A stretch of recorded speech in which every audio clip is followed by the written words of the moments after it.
दोस्तों स्वागत है आपके अपने इस यूट्यूब चैनल सुहाना टेक्स में। दोस्तों मैंने इस वीडियो में मैथ के कुछ ऑब्जेक्टिव क्वेश्चंस को बताए हैं जो हर बार एग्जाम में पूछा गया सवाल है। तो आइए इन सवालों को बारीकी से समझते हैं। सबसे पहला सवाल है जो आपको स्क्रीन पे दिख रहा होगा, यदि अल्फा तथा बीटा द्विघात समीकरण x square plus x minus 2 बराबर 0 के मूल हो तो 1 by alpha plus 1 by beta का मान होगा।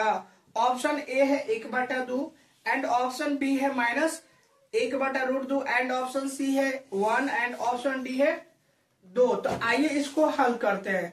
यानी फ्रेंड्स आपको दिया क्या है, तो दिया है x square plus x minus 2 बराबर के 0 और पूछा क्या है, तो 1/अल्फा प्लस 1/बीटा का मान पूछा है। तो आइए सबसे पहले अल्फा और बीटा का मान इसमें से निकालते हैं।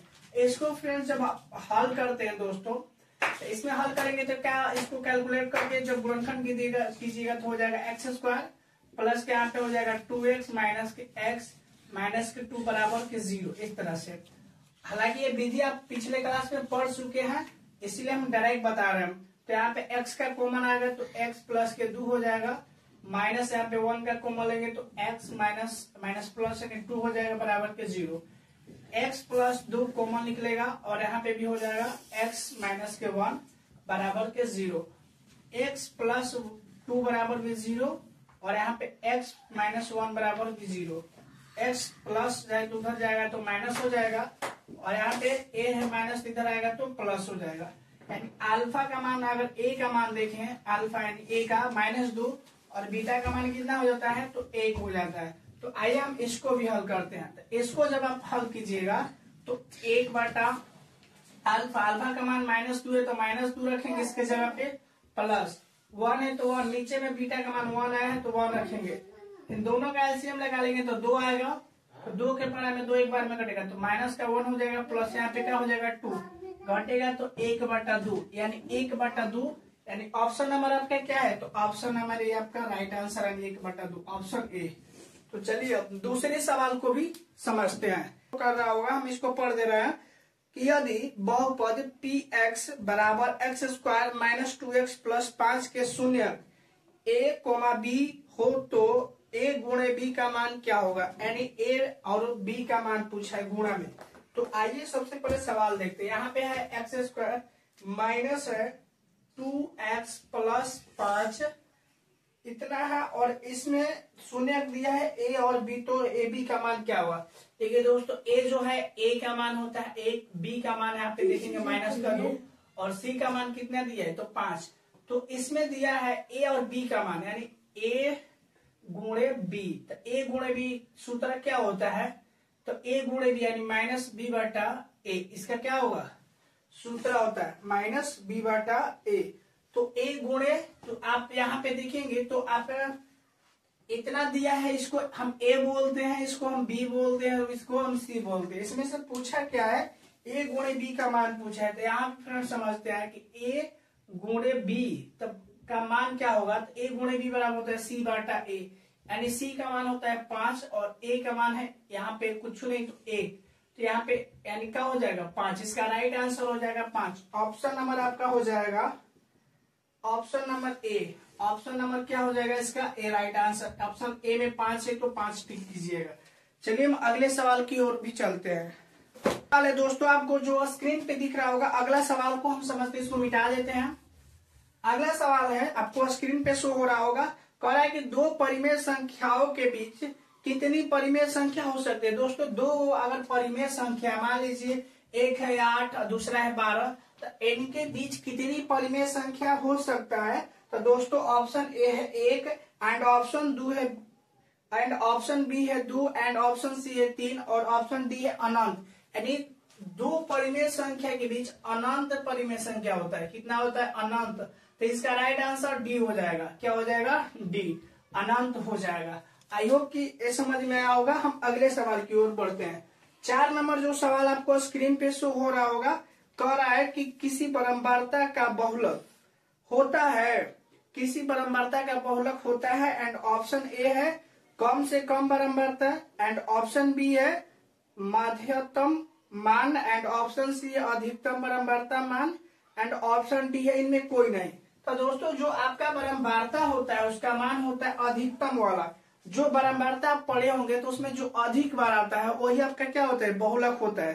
तो 4 नंबर का आंसर हो जाएगा आपका सी। क्या हो जाएगा, सी। तो चलिए हम अगले सवाल को भी समझते हैं। एक और है कि यदि समानांतर चतुर्भुज की सभी भुजाएं एक वृत्त को स्पर्श करे तो वह समानांतर चतुर्भुज होगा। तो मान लीजिए जो समांतर चतुर्भुज है वो एक वृत्त को स्पर्श करे, इस तरह से कोई वृत्त है और इस समांतर चतुर्भुज सभी चीजों को क्या करे, स्पर्श करे, तो यहाँ पे इसी को हम कौन सा चतुर्भुज बोलेंगे, यही पूछा गया है।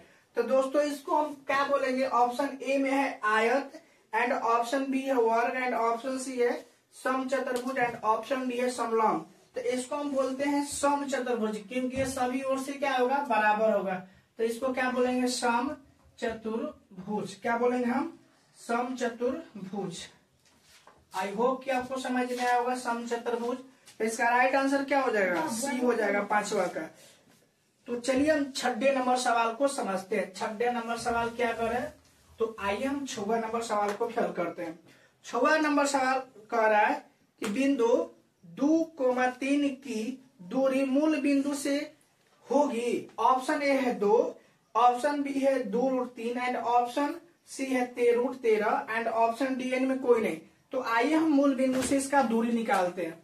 तो मूल बिंदु से दूरी जब आप निकालेंगे तो मूल बिंदु का दूरी क्या होता है, एक दूरी दिया है आपका, तो एक दूरी दिया है 2,3, तो मूल बिंदु का निर्देशांक फ्रेंड्स 0,0 होता है। इसे दूरी जब निकालेंगे, दूरी सूत्र क्या होता है, यहाँ पे P मान लीजिए, यहाँ पे Q मान लीजिए, तो आप PQ का सूत्र लगाएंगे तो दूरी सूत्र क्या होगा, दूरी सूत्र होता है x1 माइनस x2 का square plus y1 minus y2 का स्क्वायर। इस पे निकालेंगे तो x1 क्या हो जाएगा 0 माइनस यहाँ पे हो जाएगा 2 स्क्वायर प्लस, उसी तरह आज होगा 0 3 का स्क्वायर, दोनों का स्क्वायर कर दीजिए, आज माइनस का 2 का स्क्वायर प्लस यहाँ पे हो जाएगा 3 का स्क्वायर माइनस में, यानी 4 प्लस 9 इसका हो जाएगा यानी √13, यानी इसका राइट आंसर सी होगा √13। 6वां नंबर का आंसर क्या होगा √13। और आइए हम अगले नंबर सवाल को भी हल करते हैं। सवाल है वो स्क्रीन पे शो हो रहा होगा। कह रहा है कि एक अर्धगोले का आयतन 19,404 सेंटीमीटर क्यूब है, तो अर्धगोले के कुल पृष्ठ का क्षेत्रफल क्या होगा, यानी इसका जो क्षेत्रफल होगा फ्रेंड्स हम निकाल लिए हैं, वो कितना होगा, इसका राइट आंसर होगा दोस्तों, इसका राइट आंसर होगा ए नंबर, यानी क्या होगा 4158 जब निकालिएगा अर्धगोला का कुल पृष्ठीय क्षेत्रफल, तो इसका दोस्तों इतना ही आएगा, यानी इसका ऑप्शन होगा ए। चलिए हम अगले सवाल की ओर बढ़ते हैं। 8 नंबर क्वेश्चन कर रहा है कि किसी, यानी 8 नंबर आपका क्वेश्चन कर रहा है कि निश्चित घटना की प्रयोक्ता होती है, तो निश्चित घटना की प्रयोक्ता क्या होती है। तो दोस्तों कोई भी घटना अगर निश्चित घटित हो रहा है तो उसका प्रयोक्ता 1 होता है, यानी इसका राइट आंसर क्या हो जाएगा, 8वां का राइट आंसर ए, और ए में है आपका 1 नंबर, यानी ए होगा, यानी ए ऑप्शन। उस तरह से 9 नंबर सवाल है कि 1 + 10 स्क्वायर का मान क्या होगा, यानी 9वां जो सवाल है, 9 नंबर सवाल क्या है कि 9 नंबर आपका क्वेश्चन है कि 1 + 10 स्क्वायर बराबर क्या होता है। तो दोस्तों 1 + 10 स्क्वायर बराबर क्या होगा, यही पूछा है। तो दोस्तों ए होता है आपका sec² थीटा। किसमें ऑप्शन है, तो ऑप्शन ए इसका राइट आंसर हो जाएगा। 9वां का ऑप्शन ए, यानी इसमें दिया है sec² थीटा, यही आपका क्या हो जाएगा, राइट आंसर हो जाएगा। चलिए हम अगले सवाल को भी समझते हैं।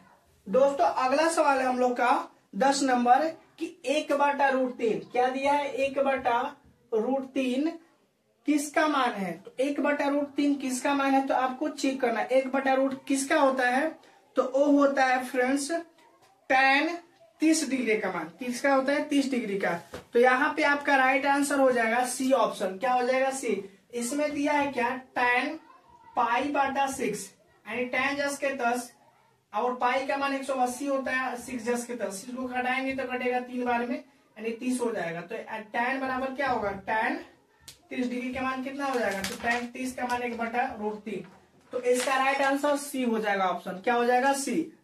चलिए हम अगले वीडियो में इतना के लिए जय हिंद और जय भारत।